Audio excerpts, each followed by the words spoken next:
The year was 2027. Advances in biotechnology were helping people improve their physical and mental abilities to an amazing degree. Provided, of course, they had enough money. A new breed of people was emerging, half human, half machine. And in Detroit, at least, not everyone was happy to see it.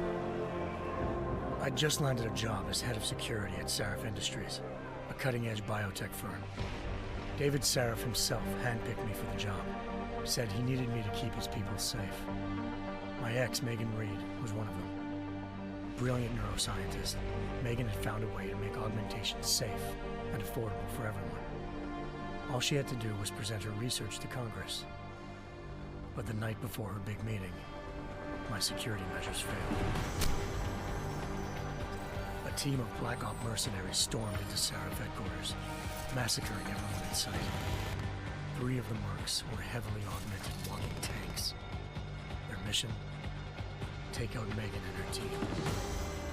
I tried to stop them, but their leader tossed me through a plate glass wall. Last thing I heard as his bullets slammed into my brain was Megan's dying scream.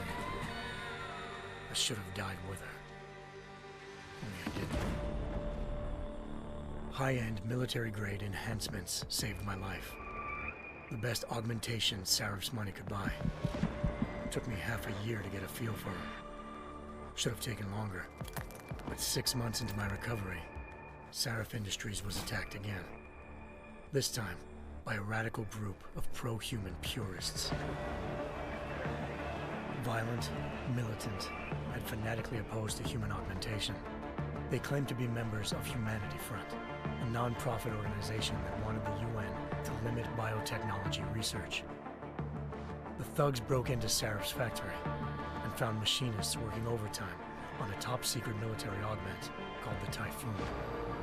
Sarif sent me to retrieve it, and when I did, I found one of the so-called purists next to it, wired with cerebral implants, trying to download its classified specs.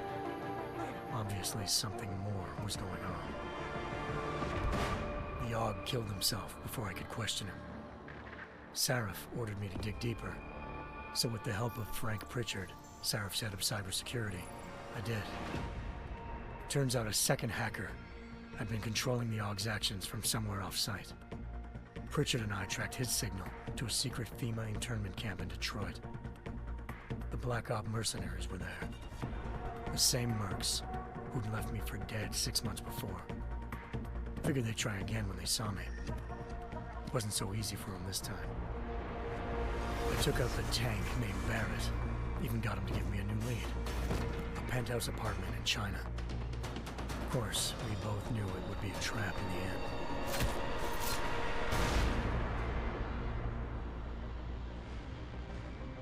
Hengsha Island, China. Home to a city so crowded, they had to build a second city on top of it. Trying to find clues in Hengsha wouldn't be easy. Lucky for me, I wasn't alone. Farida Malik, Sarif Industries' ace pilot, had lived in Hengsha before. A good person to have on your side. She knew enough about the place to get me around. Malik dropped me in the lower city, close to the penthouse Barrett had told me about. Bell Tower Associates, a private security firm under contract to the Chinese government, had agents tossing the suite when I arrived. Just not for the reason I'd been expecting. Turns out the man who lived there was a criminal hacker named Van Bruggen. The same hacker who'd been remotely controlling the AUG in Sarif's factory. Van Bruggen's panicked decision to force the man to commit suicide had been a mistake. Now his mercenary partners were gunning for him, and I needed to find him before they did. Locating Van Bruggen meant playing nice with the Triads, Hengsha's organized crime lords. They had the hacker holed up inside a low-rent capsule hotel. By the time I found him, Van Bruggen had no qualms giving up the woman who hired him. Zhao Yunru, president of the Taiyang Medical Corporation. According to Van Bruggen, Zhao wanted to monopolize the augmentation industry and had hired Black Op mercenaries to destabilize her competition. Sarif Industries was at the top of her list. To prove this, I needed to get inside TYM and grab a surveillance hologram off a server. I suspected Van Bruggen was hiding something when he told me this, but nothing could have prepared me for what I saw. Megan wasn't dead. She and her 4 best researchers had been kidnapped, spirited away somewhere while their kidnappers made it look like they were dead. Desperate to learn more, I confronted Zhao in her penthouse. She claimed to be a pawn in a bigger plan, and hinted at a group so powerful it controlled global interests at a whim. Then she slipped into a panic room and hit the alarm, forcing me to make a very quick exit. I figured Zhao was lying, but part of her confession made sense. David Sarif had been worried about his people. So worried, he'd required all of them to have subdermal locator devices surgically implanted. The GPOs would have been broadcasting the day of the attack. But Zhao said a single call to Picus, the world's leader in global 24-hour satellite news, had turned those signals off. I needed to fly to Picus headquarters in Montreal if I wanted to learn more.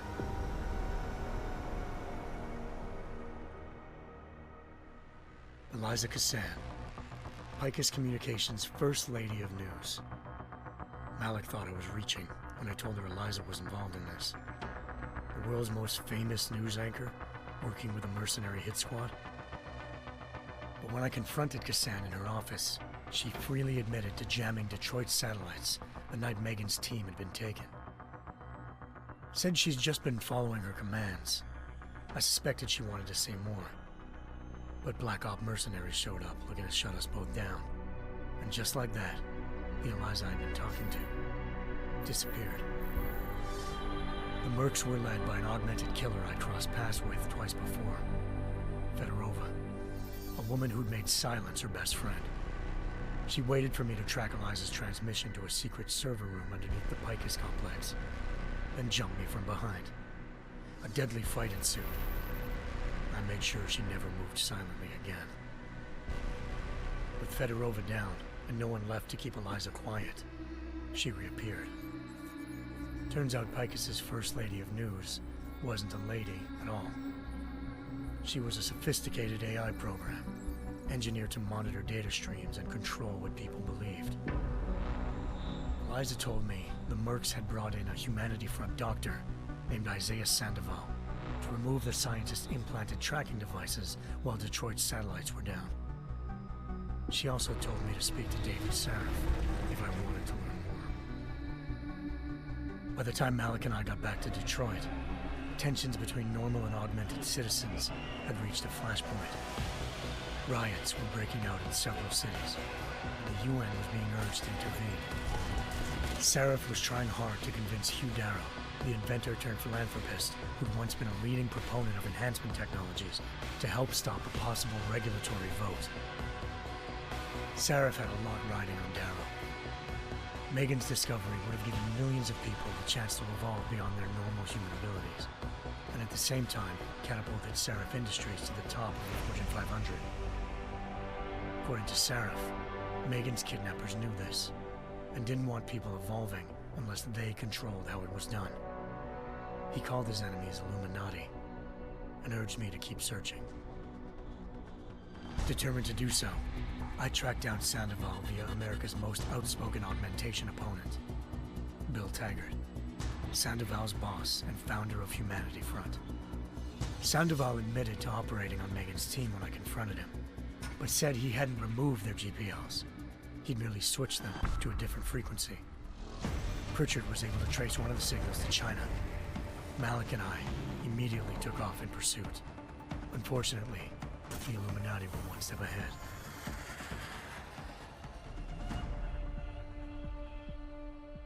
Ambushed. Shot out of the sky by Bell Tower Associates, seconds after entering Hengsha's airspace. Malik's piloting skills saved me. After a tense and bitter struggle, I escaped into Lower Hengsha. The tracking signal I was following led straight to the Triads, or more specifically, to the augmented arm of Tong Si-hung, leader of a gang of augmentation harvesters.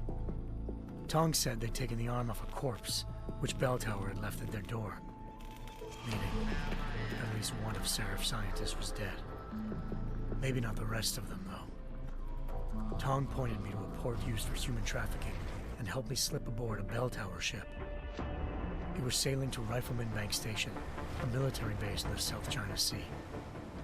Bell Tower was holding kidnapped civilians as prisoners there, and using them to perfect the Chiron Project, a human-computer interface that left most of its test subjects dead. My search for Megan would have ended then, if not for a mysterious ally named Quinn. In exchange for my help exposing Bell Tower, he slipped me aboard a second ship headed to Singapore and an Illuminati-run biotech facility called Omega Ranch. 3 of Serif's scientists were there, forced by their captors to create a technology capable of remotely shutting down augmented abilities. Thanks to an emergency recall notice issued by the World Health Organization, millions of people all over the world already had the biochip installed. With the help of the scientists, I tracked Megan to a private section of the ranch. There, I ran into Yaron Namir, the walking tank who'd put a bullet in my brain the first time we met. He'd teamed up with Zhao and was hoping to catch me off guard.